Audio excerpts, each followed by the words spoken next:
les amis et bienvenue donc sur cette série de tutoriels où nous vous proposons ici de traiter ensemble tous les anciens sujets au baccalauréat, à savoir de la version ou bien de la session 2020 jusqu'à la session 2015. Alors ce tutoriel est entièrement consacré au traitement du baccalauréat en informatique de la session 2020.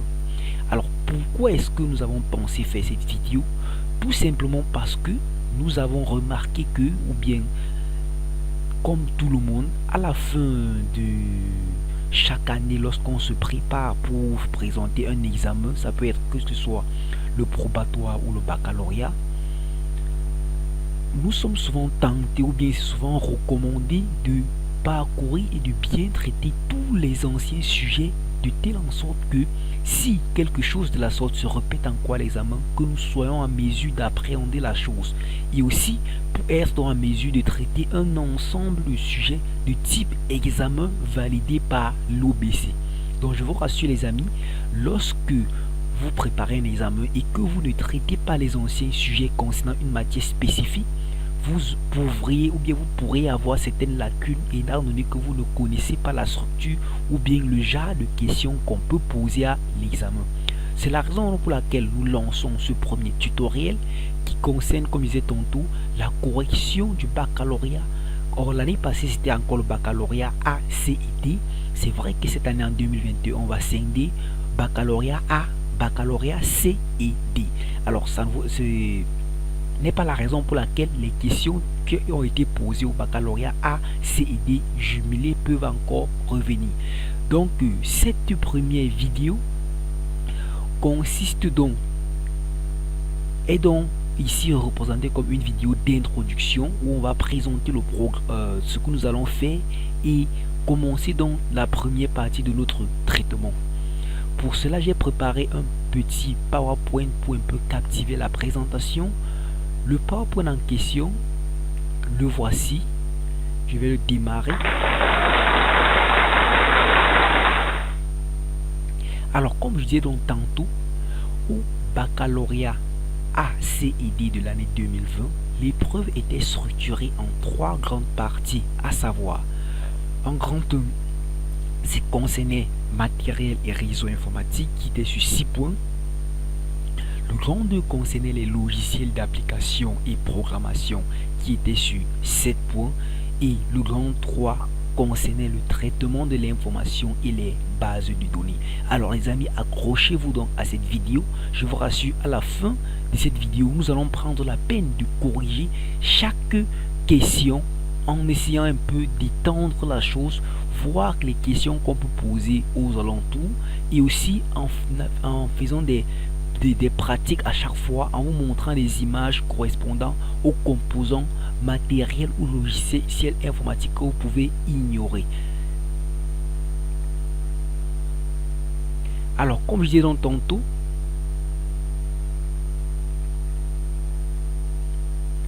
en grand 1 donc qui concernait la partie matériel et réseau informatique, c'était sur 6 points. On avait la première question qui était la suivante: soit la liste de matériel informatique si. Après, on a le modem, caméra numérique, la webcam, le haut-parleur, le routeur. Voilà donc un ensemble de composants matériels. On vous demande de reproduire et compléter le tableau suivant en vous fondant sur vos connaissances des environnements informatiques. Il s'agit ici de remplir le tableau en spécifiant par exemple quels sont les équipements réseau parmi les matériaux comme je l'ai cité, quels sont les périphériques d'entrée et les périphériques de sortie. Vous pouvez donc mettre pause sur cette vidéo, proposer donc votre résultat et je vais donc vous balancer la solution. Voilà donc ainsi le tableau rempli. Comme les équipements réseau, nous savons que le modem par exemple c'est un équipement réseau. C'est avec donc ce modem qu'on permet donc d'avoir la connexion internet. On définit souvent que ça permet de transformer des signaux analogiques en signaux électriques. Deuxième composant donc, on a la caméra numérique. Naturellement, la caméra numérique peut aussi être peut être considéré comme quoi un autre périphérie plutôt. Mais quel est donc le type de périphérie de la caméra numérique? C'est un périphérique d'entrée, étant donné que la caméra numérique permet de récupérer de l'information qui se forme d'images ou bien de vidéos et de charger l'information en question dans un appareil. Ça peut être dans la caméra en question ou encore on peut le charger dans la machine. Troisième élément, dont la webcam. Lorsqu'on parle de webcam ici, il s'agit tout simplement d'un périphérique d'entrée. La webcam, c'est tout simplement comme l'œil de l'ordinateur. C'est avec la webcam qu'on peut récupérer des images ou des vidéos de l'extérieur pour stocker dans l'ordinateur. Troisième et périphérique, on a le haut-parleur. Le haut-parleur, c'est un périphérique de sortie, nous le savons depuis les classes de 5e. Ça permet donc de récupérer le son de la machine et de le renvoyer à l'extérieur. Prochain élément, c'est le routeur. Le routeur, donc, n'est rien d'autre qu'un équipement réseau. Naturellement, le routeur, c'est un équipement réseau. Il permet donc de faire comment? D'interconnecter plusieurs grands réseaux différents. Donc, j'ai deux réseaux différents et je vais les interconnecter. On vous a dit en classe qu'on pouvait utiliser un routeur pour les interconnecter. Alors, je pense que c'était tout pour la première question. À la question 2, on demandait ici de citer deux composants de la carte mère. Alors, il fallait donc citer tout simplement parmi tous les composants qu'on peut avoir, le chipset, le socket, les slots, la pile CMOS, les registres. Alors vous pouvez aussi aller jusqu'à citer par exemple la RAM. C'est vrai que la RAM n'est pas directement un composant de la carte mère, c'est un composant qui est ajouté à la carte, mais on ne peut pas quand même vous refuser le point. Il y a la RAM. Bon, certains peuvent nous parler du disque dur. Le disque dur est dans la même catégorie que la RAM. On le fixe tout simplement sur la carte mère. Donc il y a un ensemble de composants de la carte mère, vous citez seulement deux. Jusqu'ici, rien de compliqué. Petit 3, donnez un exemple de mémoire dans les cas suivants. Premier, petit A, mémoire en lecture seule. Alors j'ai cité ici, je vais vous donner la correction et expliquer. J'ai parlé du CD-ROM et du DVD-ROM. Alors lorsqu'on parle de mémoire lecture seule, il s'agit de quoi? Il s'agit donc d'un type de mémoire qu'on ne peut avoir accès qu'en lecture. Donc une fois gravé l'information sur cette mémoire, on ne peut que lire l'information, on ne peut plus écrire une information sur ce support. Nous sommes d'accord qu'avec un CD-ROM, lorsqu'un CD est gravé, alors son contenu est lu autant de fois que possible, mais ne sera plus modifié. C'est pareil pour un DVD-ROM. Petit b, donc, les mémoires amovibles. Alors, lorsqu'on parle d'amovibilité d'une mémoire, il s'agit d'une mémoire qu'on peut facilement déplacer. Nous avons cité ici, en l'occurrence, une clé USB et un CD-ROM. Petit 3, donc, les mémoires volatiles. Nous savons ce que c'est qu'une mémoire volatile. Il s'agit d'une mémoire qui perd son contenu lorsqu'elle n'est plus alimentée en électricité. Exemple, la mémoire centrale de l'ordinateur ou encore la RAM. C'est une mémoire volatile. On peut aussi citer des mémoires tampons et aussi des registres. Notons que des registres sont des tout petites mémoires. Alors un registre est plus rapide que la RAM, n'est-ce pas? Il est plus rapide que la RAM. Il permet donc d'effectuer des calculs à une vitesse très élevée. Notons aussi qu'en termes de capacité, les registres sont des mémoires de très faible capacité. Alors maintenant à la question 4, on nous demandait de faire comment? Vous voulez connecter trois ordinateurs entre eux. Petit a, citez les équipements d'interconnexion nécessaires pour la mise en place de votre solution. Alors, vous avez trois ordinateurs que vous voulez connecter. Quels sont donc les équipements nécessaires à la mise en place de la connexion? Comme équipement nécessaire, il faut d'abord que les ordinateurs en question possèdent ce qu'on appelle une carte réseau. Voici donc le schéma d'une carte réseau que j'ai pris la peine de représenter là. Elle est caractérisée par son port RJ45. Voici le port RJ45 de la carte réseau. Le port RJ45 est présent donc sur les machines, que ce soit laptop ou desktop. Deuxième élément, on a besoin de ce qu'on appelle un câble réseau. Le câble réseau donc pour permettre donc l'interconnexion. Troisième élément, on a besoin de ce qu'on appelle un équipement central qui peut être soit un commutateur ou encore un concentrateur, autrement dit switch ou hub. Alors maintenant, rappelez-vous dans la topologie en étoile, lorsqu'on veut interconnecter plusieurs machines entre elles, on dépose un équipement central et on connecte chaque machine à l'équipement central à travers des câbles. Donc l'équipement central peut être entre autres le switch ou le hub.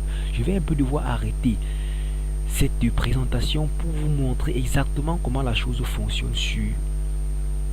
de façon pratique. Alors j'utilise donc ce petit logiciel pour matérialiser la chose. Ça c'est un peu comme un logiciel de simulation qui vous permet de monter les équipements et de faire des tests de connexion. Pour cela donc je vais venir ici. Voilà ce qu'on appelle des switches, n'est-ce pas? Vous voyez ici en bas switch et là ce qu'on appelle des hubs. Je vais donc mettre un switch. Voilà par exemple un switch. On veut interconnecter combien d'ordinateurs? 3 ordinateurs. Je vais aussi mettre des ordinateurs. Ça peut être à la fois des laptops et des desktops. Voilà donc mes 3 ordinateurs. Donc pour connecter, chaque ordinateur doit posséder ce qu'on appelle une carte de réseau. Deuxièmement, il faut ce qu'on appelle un câble. Alors notons que comme nous voulons connecter les machines à notre équipement central qui est switch, on veut donc connecter des deux équipements de nature différente. On vous a dit en classe que, en titre de rappel, pour connecter 2 équipements de nature différente, on utilise ce qu'on appelle un câble droit, et pour connecter 2 équipements de même nature, on utilise un câble croisé. Utilisons donc notre câble droit pour interconnecter dans nos équipements, pour que vous voyez exactement comment ça fonctionne. Voilà le premier équipement qui a été interconnecté. Allons-y. Deuxième. Allons-y. Et troisième. Alors les amis, vous voyez donc qu'en termes de simulation, comme la question le posait, nous venons donc de connecter 3 ordinateurs en réseau en utilisant des câbles réseau et encore un équipement central qui peut être soit le switch, soit le hub. Revenons donc sur notre présentation.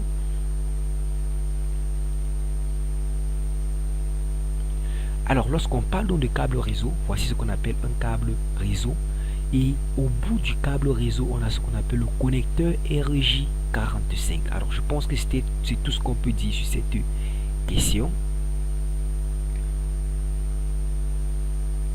Petit bidon, quel matériel devez-vous fixer à l'extrémité des câbles pour avoir un bon assemblage? Alors pour fixer donc un matériel à l'extrémité des câbles, il faut utiliser ce qu'on appelle un connecteur RJ45. Donc voici ce qu'on appelle en fait le connecteur RJ45. On dit à l'extrémité des câbles sont fixés des connecteurs RJ45 ou BNC. Et ces derniers sont fixés sur un commutateur switch ou encore un concentrateur pour l'assemblage. Donc si je reviens en arrière là,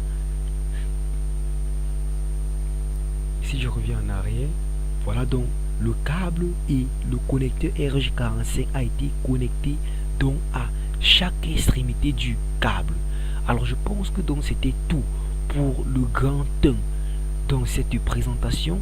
Je vous donne donc rendez-vous à la prochaine vidéo où nous allons passer au grand 2 qui n'était rien d'autre que les logiciels d'application et programmation. Merci donc d'avoir suivi et bon visionnage.